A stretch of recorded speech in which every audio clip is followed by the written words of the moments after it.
The reality is, and Mr. President, I know you know this, Mount Kenya, and especially Mount Kenya West, will not vote for you. It is the truth. They have said it, they mean it. It is, Mr. President, their democratic right. Do not be scared about it. You look for your votes wherever you want to look for the votes. But know that Mount Kenya, no matter how much time you go and spend in Mount Kenya, the votes for 2027 are not there. Do not be bothered about it. It is their democratic right, and I dare repeat it. It is the democratic right of Western to vote whoever they will vote. It is the democratic of Coast to vote whoever they will vote. It is the democratic right of Nyanza to vote whoever they will vote, Rift Valley. But it is also the democratic right of Central and Western region to vote whoever they will vote. Mr. Speaker, it's been a while before I talk. Mr. Speaker, allow me first to echo what I said yesterday. You did not understand me. The discretion of time must be a preserve of the Speaker. And so, Speaker, look at how to distribute time among members fairly. And that fairly does not mean we have to dictate. It also depends on what quality of debate someone is bringing. Mr. Speaker, I have wanted to talk about the President's tour. I just want to mention a few things. But before I do that, I know a lot has been said about funding for that tour. I don't know if funding was not supposed to be part of it. To the best of my knowledge, any political leader or official that organizes functions, there must be funds available for that. And so funding is a normal thing. They fund. I have heard about crowds. Of course, there is no one who would want to go to a place without crowds, Mr. Speaker. Crowds are there. And in this country, we know it. All political parties and political leaders, they also have to have the crowd. You know, even in Nairobi here, even if it is not a political party, people like where people are gathered, isn't it? Hata utakuja ukute pengine ni nonsense inaendelea, but there is a crowd. So one of the ways that politicians raise crowds is they have to have some people that begins the crowd, then the crowd swells. I want to look at the expectations. I know expectations have been high now from Mount Kenya and from any other place, but I also had a little bit of imbalance in this whole expectation. There is so much expectation in some quarters, there is so much less expectation in some quarters of this country. I think Mr. President should understand that wherever he goes anywhere, he should be talking and the expectations should be met. Not all quarters of this country are the same. So he has to look at the context of, at the background of the people that he's meeting. I want to also talk about challenges.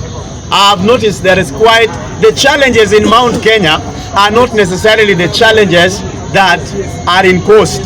They are not the same challenges in Western. They are not the same challenges in North. They are not the same challenges in Nyanza and any other place. And even in Nairobi. Nairobi has its fair share of challenges. So those have to be dealt with. But what is the reality? The reality is, and Mheshimiwa Speaker, I had this. You know, I was in a vehicle and this guy is a Kisii driver, and then there was a conversation between him because we were seated, the three of us in front. And there is this conversation. The other guy is a Kikuyu friend of mine. And then he tells this Kikuyu that surely you are lying to us. When the president is coming, you are even quoting the figures that the president should give you. And yet when president is coming to Nyanza and Kisii, you say it is all rubbish. I think there is supposed to be, a member said here, there is supposed to be decorum. Decorum in our debates, but also decorum in how we carry ourselves. Part of that decorum must also entail honesty and integrity. If we are lacking that, then we will miss the point. I think we have been treated to a lot of theatrics, and Mr. Speaker, in one of these fine days, I want to speak about the theatrics of Gachagua and the theatrics of one Muturi. And like I always say, I am not somebody who does propaganda. I know propagandists will not like this, but a lot of theatrics, even last night, that was another theatrics that we were being treated to. And I think in the face of wanting to fix the issues of this country and fixing the nation, we must leave theatrics aside. Theatrics will not take us anywhere, and then those emotions will not take us anywhere. Allow me to talk about the reality. The reality is, and Mr. President, I know you know this, Mount Kenya, and especially Mount Kenya West, will not vote for you. It is the truth. They have said it, they mean it. It is, Mr. President, their democratic right. Do not be scared about it. You look for your votes wherever you want to look for the votes. But know that Mount Kenya, no matter how much time you go and spend in Mount Kenya, the votes for 2027 are not there.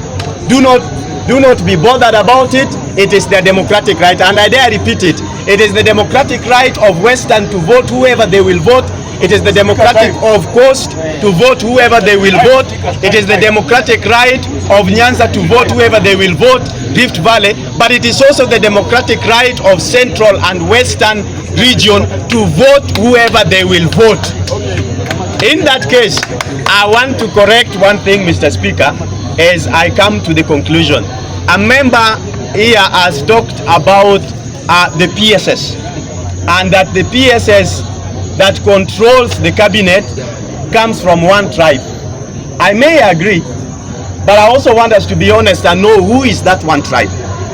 That one tribe, I want to begin with the cabinet as it is today. And I want to borrow a little bit from the past regimes. As it stands now, I was just checking and I noticed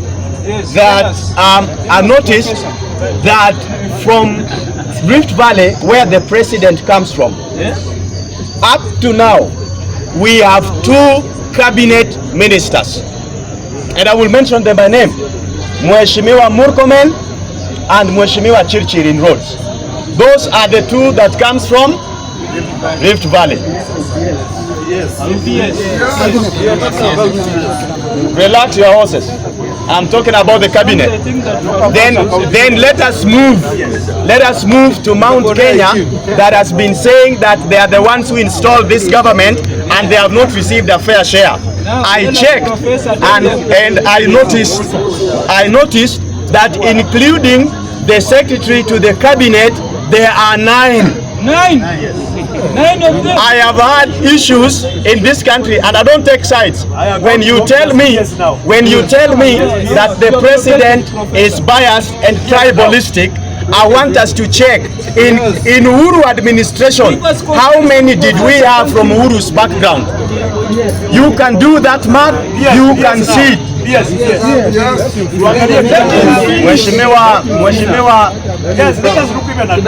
Mheshimiwa, this is my thing, it is not your thing. I'm doing it. So relax your horses. No, relax your horses. I'm coming to it. I'm just here now, and you'll be surprised. Mheshimiwa Speaker, why am I saying that? If we look, Uhuru had most ministers from his own tribe. When he was the president. Yes, we remember. When Kibaki was the president, he had most from his. When Moi was, he had most. On this, I am giving Mheshimiwa Ruto Kongole, because we do not need a country that one tribe dominates. What about PS? Right now, the cabinet is, I finished with the cabinet. PS. Listen, order. Those are the government officers. I'm coming to that. So the cabinet, I have clearly said, there are 9 and the others are what? Are 2. Now let me come to the PS. Let me come to the permanent secretaries. No. From the mountain. Them the CS from the mountain, we know them.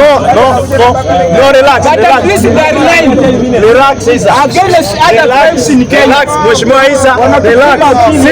Sit.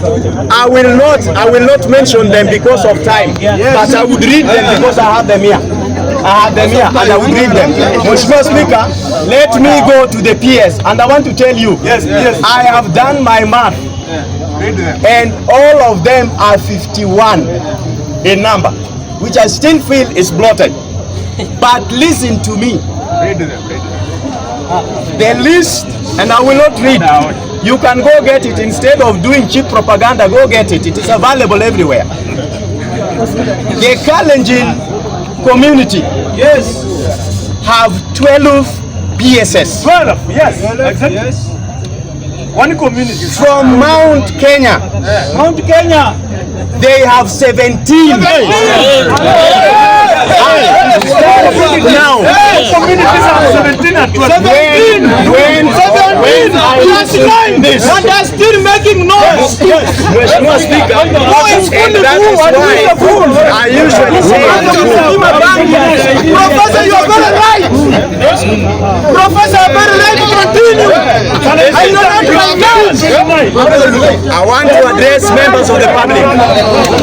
Members of the public, instead of allowing the politicians to pay people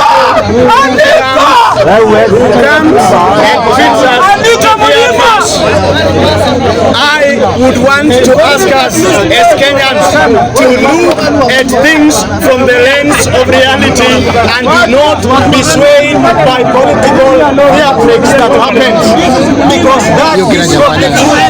The truth is we want a country where we do not have one tribe dominating in the government and in the public service and in the civil service for over 60 years. I will one of these fine days come here and talk about cartels, and I will prove to you why service delivery is not there. Mheshimiwa Rais, I still want to say you need to reduce the number of ministers coming from the mountain, because we have other quarters in the country. Nevertheless, whether they voted for you or not is not the issue.